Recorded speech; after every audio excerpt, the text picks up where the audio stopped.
Hablar de salud es hablar de bienestar físico y mental. Para esto, conéctate con Salud es Vida, para que estés al día con los mejores especialistas del saber, para que tú te sientas bien.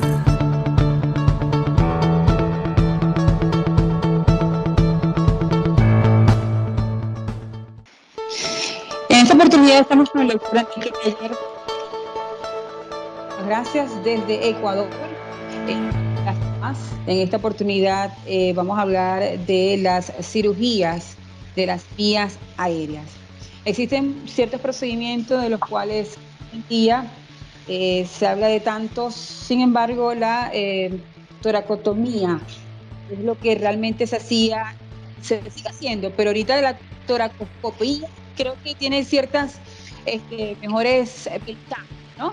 Yo quisiera que, sobre todo los criterios, doctor, ¿cuándo, qué tipos de patologías a nivel de pulmón o a nivel de tórax en general se pudieran entonces utilizar asertivamente una u otro tipo de procedimiento quirúrgico? Hola, ¿cómo estás? Un gusto volverte a ver y muchas gracias por esta nueva invitación. Y espero, pues, una vez más poder ayudarte en dar la información a tus seguidores. Bueno, la cirugía de la vía aérea, como lo mencionaste, como tal, normalmente hablamos solamente cuando hablamos de eso es cuando nos referimos a la cirugía de tráquea. Pero como bien me preguntas lo de la toracotomía o videotoracoscopía, nosotros tenemos indicaciones muy claras para hacer dependiendo de cada patología, ¿verdad? Hay pacientes, la tendencia ahora, como en todas las especialidades, es preferible hacerlo mínimo invasivo, ¿no? O sea, en nuestro caso la videotoracoscopía, o también lo llamamos la toracotomía videoasistida por un solo puerto, que es la que normalmente yo y el grupo con el que estamos la hacemos, ¿no? Que es ahora muy difundida por el doctor Diego González Rivas. Existen toracoscopías con distintos puertos, un puerto como la que te acabo de mencionar, de 3 puertos. En todo caso, la toracotomía es la cirugía convencional.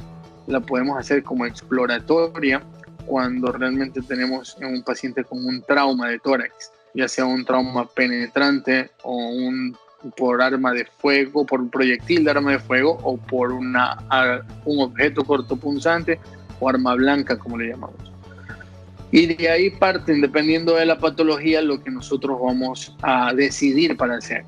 Por ejemplo, acabo de mencionar el trauma agudo, o sea, el paciente que tiene un trauma en este momento llega a la emergencia, nosotros vemos signos, síntomas. Normalmente se intenta colocar un tubo de tórax en el menor de los casos, que es por colocar una sonda entre las dos costillas, entre el espacio intercostal, para liberar la cantidad de sangre que podría tener o aire dentro de la cavidad torácica. En todo caso, eso nos va a dar unos parámetros. Si sangra 1000 o 1500 según otras escuelas, el paciente tiene indicaciones para entrar a quirófano en ese instante. ¿Y qué técnica vamos a utilizar? Va a ser la técnica convencional, porque necesitamos explorar, porque entendemos que hay un sangrado activo y no vamos a poder realizar una cirugía mínimo invasiva, y más bien si la utilizamos el riesgo de muerte del paciente es mucho mayor. Hoy por hoy no se debe de realizar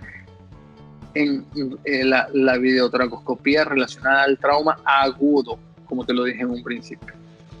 Todo lo contrario, si es un paciente que en cambio llega con las mismas características, le colocamos una sonda o tubo de tórax entre las costillas y salen 300, 500, 600 ml de sangre, entonces nosotros lo que vamos a hacer es realizar una observación del paciente. Si ese sangrado continúa siendo dentro de las siguientes horas, 200 cc durante las siguientes 3 horas o más, entonces vamos a tener que realizar una videotoracoscopía. Ahí sigue siendo aguda, ahí probablemente lo vamos a hacer ahí tenemos todavía, como podemos esperar, entre si hacer una exploratoria convencional o una videotracoscopía. Sin embargo, en lo personal prefiero hacer una convencional.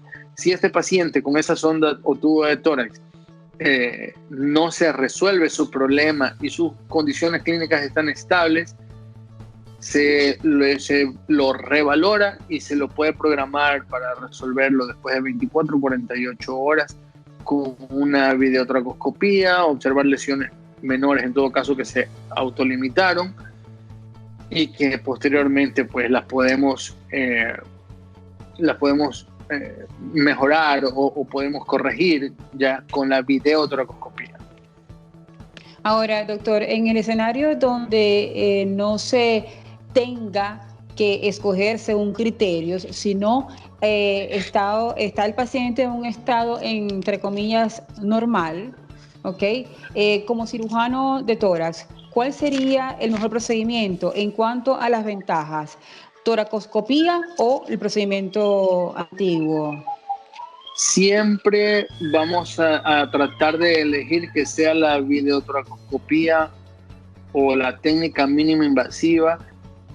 Vamos a tratar de que sea la primera opción, porque no solamente el trauma, sino que hay unas u otras patologías en las que tampoco no nos permite tener esa opción de la videotracoscopía, pero cuando la tenemos, preferimos realizar la videotracoscopía. ¿Por qué? Porque la incisión es mucho más pequeña.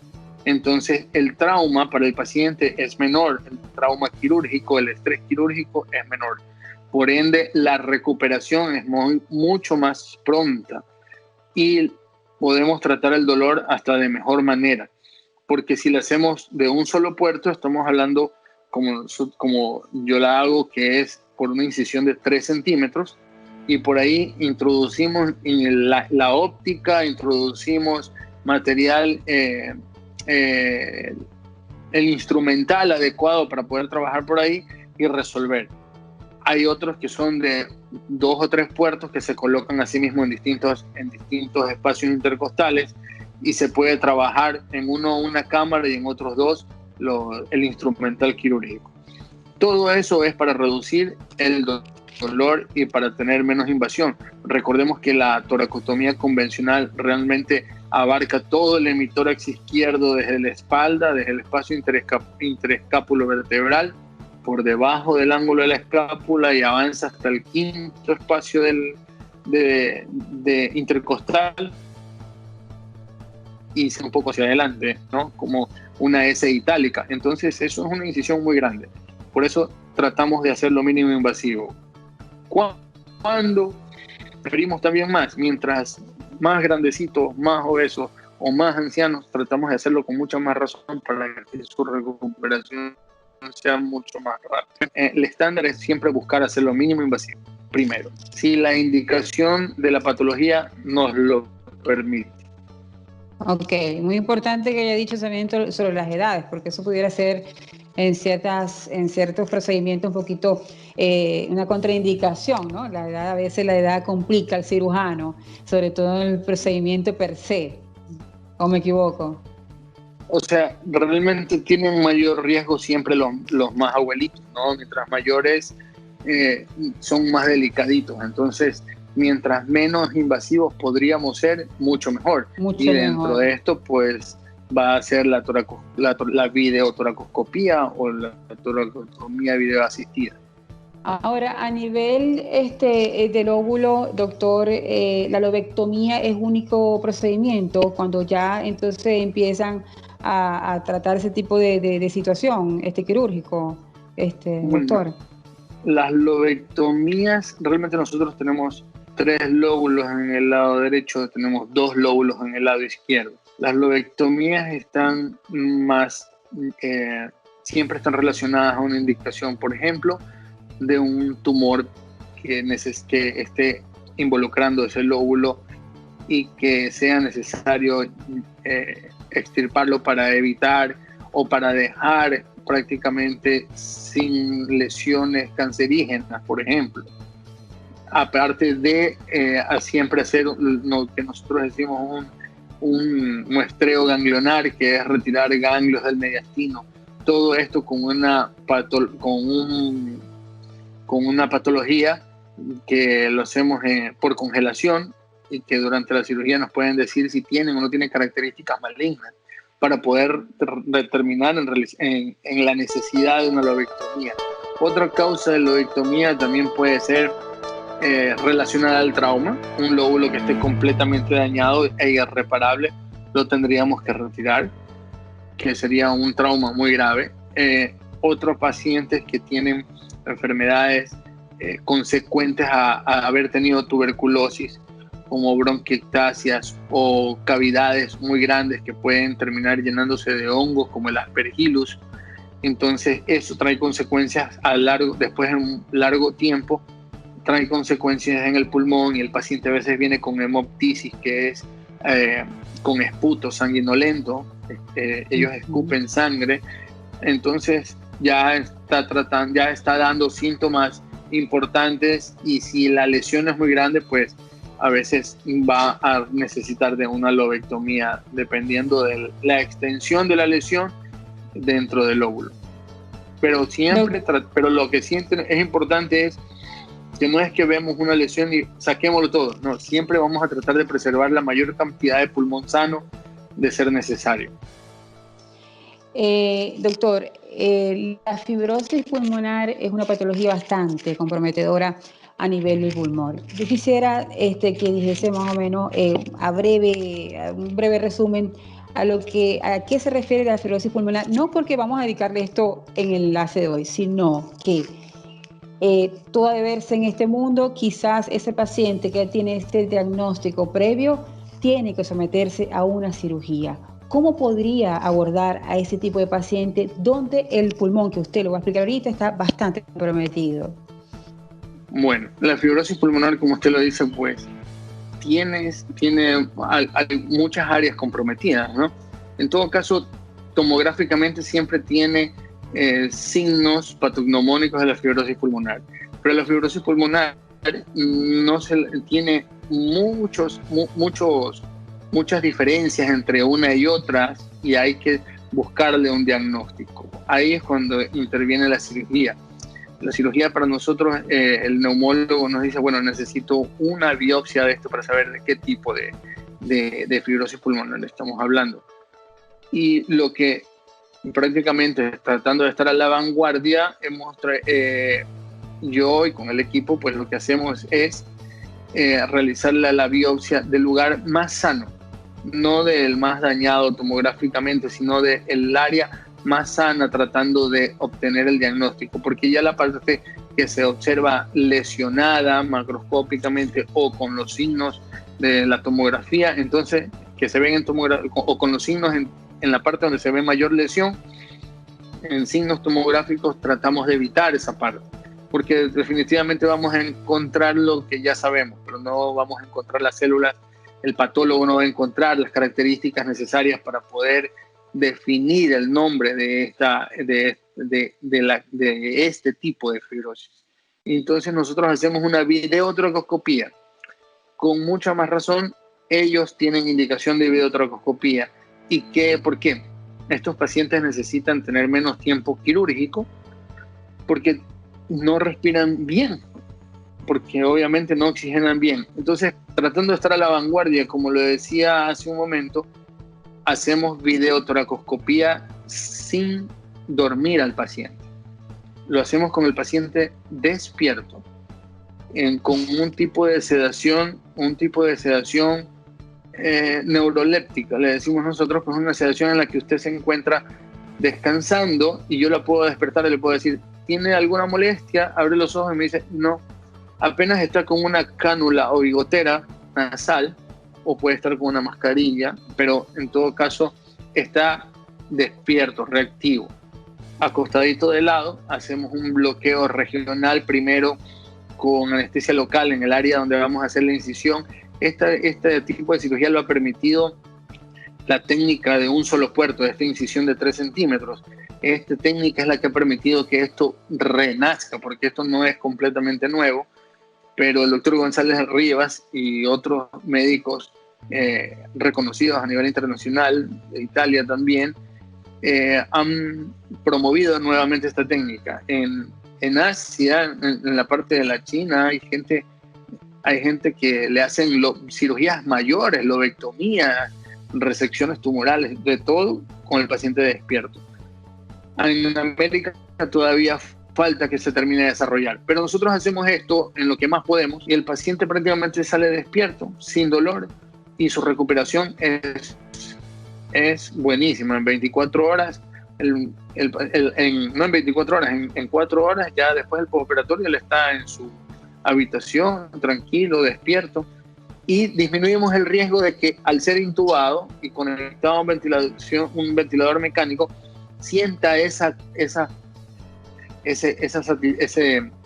que le faltaba, esa oxigenación que le faltaba, y se vuelve dependiente de esa máquina. Entonces, por eso optamos en hacer este tipo de cirugía con el paciente despierto, para evitar el riesgo de que se quede conectado a un ventilador mecánico y no se lo pueden sacar tan fácilmente de ahí.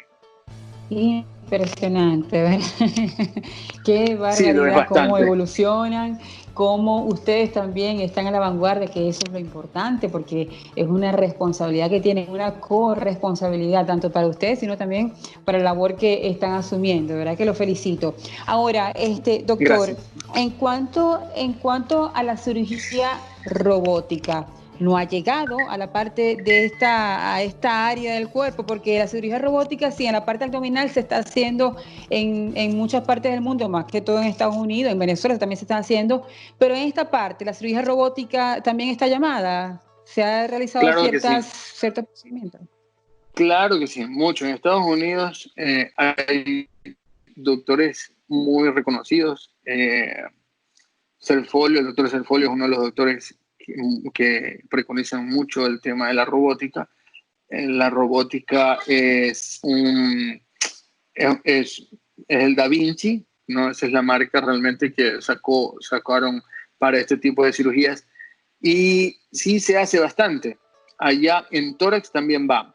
El doctor Diego González nos ha comentado en algún momento que también están tratando de hacerlo por un solo puerto, porque la robótica hace que sean algunos puertos para que algunos brazos puedan entrar ahí. Lo que necesitan ahí es personal que coloque el instrumental y el médico está por fuera en otra cámara realizando este tipo de cirugía. Lastimosamente, recién nosotros estamos llegando a tener esto acá en Guayaquil y falta un poquito más para poder salir adelante con esto, pero es muy bueno, muy importante. A mí me gusta la idea de que el concepto inicial, siempre digo que la robótica fue de poder llegar a más lugares con esta cirugía. ¿Qué quiere decir? Que yo hago robótica y tengo en mi hospital, tengo la cabina y tengo los aparatos, y si hay otro Da Vinci, por ejemplo, en otra ciudad, pero no hay cirujano torácico, yo la puedo hacer desde acá. La única diferencia es que tiene que haber personas allá que estén capacitadas a resolver algún tipo de complicación en el caso de que lo hubiera. Es complejo, ¿no? Eso sería mucho más bonito, pero es mucho más cómodo también la robótica. Hasta donde conozco siempre va a ser un poco más cómodo, ¿no? Un poquito de PlayStation también. Sí. Pero es muy bueno, doctor, es interesante. Cuando se le hacen trasplantes de pulmón, obviamente tiene que ser toracotomía. Así es, ¿no? El trasplante de pulmón ya es una cirugía completamente abierta por una esternotomía. En cambio, acá se abre por el centro del tórax para poder hacer la implantación de pulmón y del pulmón para el receptor. Vamos a llegar a lo que quizás muchos no quieren que se le hable, pero vamos a hablar. El fumador. ¿Qué se hace con el fumador? ¿Qué contraindicaciones? ¿Qué hacen ustedes? Porque necesariamente si llega el momento, llega. Pero ¿cuál es la contraindicación? ¿Por qué le pregunto esto? Porque para generar más conciencia, más responsabilidad con uno mismo. Entonces yo quiero que por favor diga cuáles serían las alarmas cuando el fumador llega a sus manos. Bueno, el fumador desafortunadamente tiene que tener conciencia él mismo para poderlo dejar. Si no, nunca lo va a dejar. Si no tiene esa aceptación y el riesgo que está corriendo, no lo van a dejar. Eso es un grave problema realmente. Yo fui fumador, lo dejé en algún momento y nunca más volví, porque conozco la situación. Los pacientes van a desarrollar un cáncer, son los que más propensos a desarrollar cáncer tienen, y no es la única enfermedad. Existen la fibrosis pulmonar, existen cáncer del labio, de lengua, de laringe. O sea, van a desarrollar un sinnúmero de cosas, un sinnúmero de enfermedades que realmente tarde o temprano van a pasar factura. El cáncer, desafortunadamente, como casi todos los cánceres, empiezan a dar síntomas cuando están muy avanzados. Entonces el paciente, cuando llegue a la consulta con tos seca, que no tiene producción, de semanas de evolución, de meses a veces de evolución, que van de médico a médico, que no son especialistas porque hay medicina general, o piensan, le van diagnosticando que es una tos alérgica, o que es una gripe, o cualquier otro tipo de cosas, y no investigaron el cáncer en su momento, a pesar de que tienen los antecedentes. Pero esos son los signos a veces muy, muy leves, que ya nos están dando una alarma. Y cuando ya llegan con dificultad respiratoria, tos, con sangre, entonces ya a veces el cáncer está muy avanzado y ya no nos permite a nosotros poder realizar una cirugía dependiendo del estadio donde él esté. Si ya eres fumador, sería bueno acudir a una consulta recurrente con tu neumólogo de confianza o tu cirujano torácico para hacer controles. Y si lo has dejado, también deberías acudir a tu neumólogo o tu cirujano de tórax de confianza para empezar a hacer controles en búsqueda del cáncer en estadio temprano. No se gana mucho si lo agarramos en estadio temprano y podemos hacer cirugía y poder darle una nueva oportunidad a estos pacientes con otros tratamientos, incluso con nuevos tratamientos que dan una mejor calidad de vida y de sobrevida. Eso sin duda alguna. Ahora, pero el fumador, cuando ya tienen criterios para someterse a una toracoscopía, el hacerlo en el caso, por ejemplo, cuando la persona que tiene fibrosis pulmonar y aparte fuma, sería catastrófico. Pero eso no sería una contraindicación como para evitar, pueden tomarse en cuenta las otras dos opciones, o el ser fumador únicamente tendría una sola acción. Yo lo digo es porque, a la hora de someter la anestesia, a la hora de esa contraindicación que tienen ustedes, porque el pulmón está comprometido igualmente. No puede ser en muchos casos de que no tenga el cáncer ya, todavía. Bueno, en muchos casos no llega el cáncer, pero la nicotina, el daño está en el pulmón. ¿No compromete a ustedes en cuanto a su labor? Sí, la verdad es que, desde ese punto de vista, nosotros siempre antes de realizar una cirugía y que tengamos que hacer algún tipo de resección por cualquier otra enfermedad, ¿verdad?, que haya que hacer una resección, por muy mínima que sea, siempre le vamos a hacer un estudio funcional de su capacidad respiratoria. Ya, independientemente sea fumador o no sea fumador. El tema es de que siendo un fumador, su capacidad respiratoria es muy probable que sea menor a la de una persona que no ha fumado. Exacto. Y que los riesgos de que quede dependiente de oxígeno, pues existan, ¿no? Entonces tratamos de evitar de hacer una resección que más bien lo deje peor, y lo mantendríamos nosotros con un tratamiento paliativo mientras tanto, si es que la enfermedad lo permite. Ok, muy bien. Eso es lo que es importante hacerlo ver, y por supuesto el mensaje que dio anteriormente valioso, porque yo creo que ustedes ven de lleno, ¿no?, lo que pasa allí en vivo y directo cuando está el cigarro dentro de los pulmones. Doctor, de verdad que muchísimas gracias. Estamos al día cuando ya llegue esa cirugía robótica a Guayaquil. Me interesaría hacer ese enlace con su equipo de trabajo. Tuve la oportunidad en Venezuela de estar en vivo y directo en la cirugía, vía videollamada. Es muy interesante porque iba explicando todo lo que iba haciendo y aquí también lo podemos hacer, ¿por qué no? Con una sola cámara lo podemos hacer, y porque es importante las personas cuando se someten a este tipo de cirugía que tengan conciencia de a lo que realmente van, porque se preparan. Y usted que maneja el Reiki, que maneja las energías, que maneja todo ese tipo de cosas, creo que eso involucra mucho al paciente y al desenvolvimiento durante el procedimiento. La verdad es que sí. Bueno, de verdad yo siempre lo tengo presente el Reiki, aunque las personas a veces no, como le decía la vez anterior, no siempre están abiertos a esas cosas, pero yo trato de tenerlo presente dentro de mi práctica médica normal, convencional, por decirlo, tradicional, por decirlo así. Y en cuanto a la cirugía robótica, pues bueno, ya tenemos por acá un robot, estamos esperando poder empezar a hacer más cosas con eso. Sin embargo, nosotros estamos, el robot está aquí y la cirugía de uniportal también está aquí al igual. Así que siempre estoy aquí a la orden para servirle en todas las necesidades que usted requiera para poderle ayudar. Muchísimas gracias. ¿Dónde podemos encontrarlo, doctor? Bueno, yo estoy en el Omni Hospital, en el piso 6, oficina 613, mi número 0958937570, y con previa cita estoy aquí a la orden. Si no, en mis redes sociales, Gagliardo por Instagram, cualquier pregunta por interno, estamos a la orden, dispuestos a servirlos. Muchísimas gracias, doctor. Éxito, y por supuesto, también es su canal y seguramente estaremos en otro enlace. Muchas gracias, y les recuerdo también cirugía del tórax, @cirugía del tórax en Instagram. Perfecto. Muchísimas gracias. Excelente día, doctor. Feliz tarde. Muchas gracias.